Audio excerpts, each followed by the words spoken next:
later we went back again to do a program of all people with Anwar Sadat from Israel, because we had been trying and trying to get the Egyptians to let us interview him, and they said, not now, not now.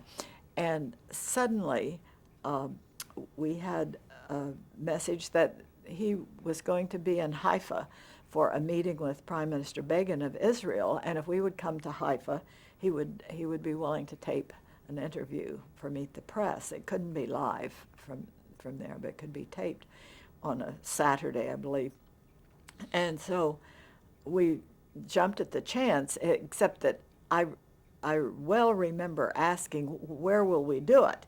And the Egyptian said, well, there was an NBC office in Cairo, and some of this message was relayed, but basically I was dealing, I gather, with the Egyptian press people, and they said, well, we'll take care of it. We'll find a place there. The conference is at a hotel, and there'll be a room you can use.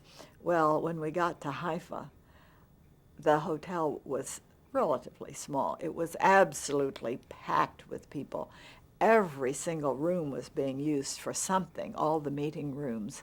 And Meet the Press has always required quite a bit of setup, and especially in recent years, with color, there are a lot of lights. There have to be a lot of lights, and they're very finicky about the audio. And at any rate, nobody could come up with a suggestion. The Egyptians had no idea where we could do it, and the person who was supposed to help was practically no help at all.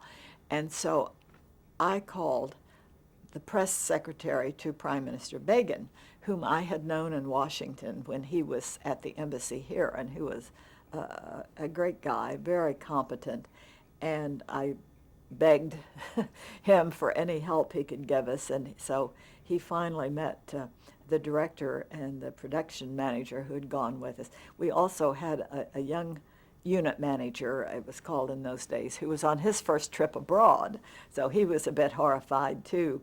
And we went on a tour around the hotel, and there was just nothing that was usable that he showed us. He finally showed us the bar.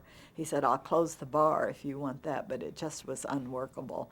We said, we just can't do it. And he said, well, the only other thing I can suggest is doing it in the yard. There was a sort of a courtyard. And he said, there will be a press conference at the end of the conference between Sadat and Begin out here, but you can have this other part of the yard.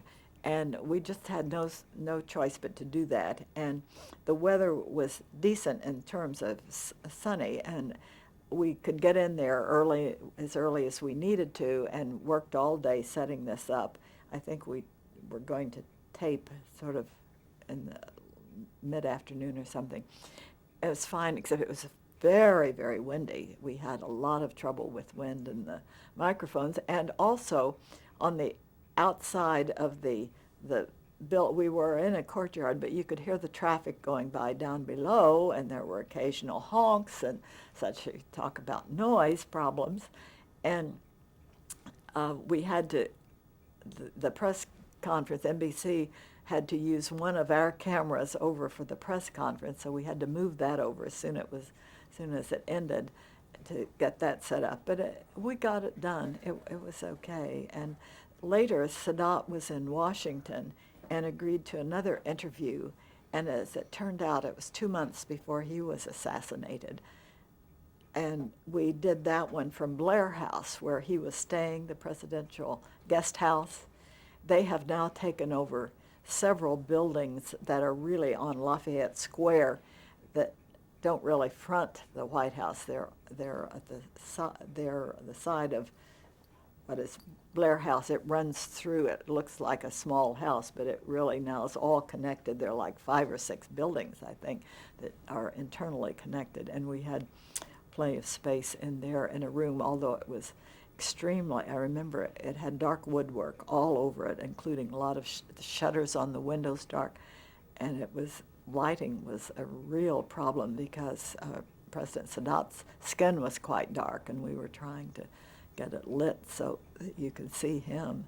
But it was an interesting show, and it was probably the last big network interview he did before he died.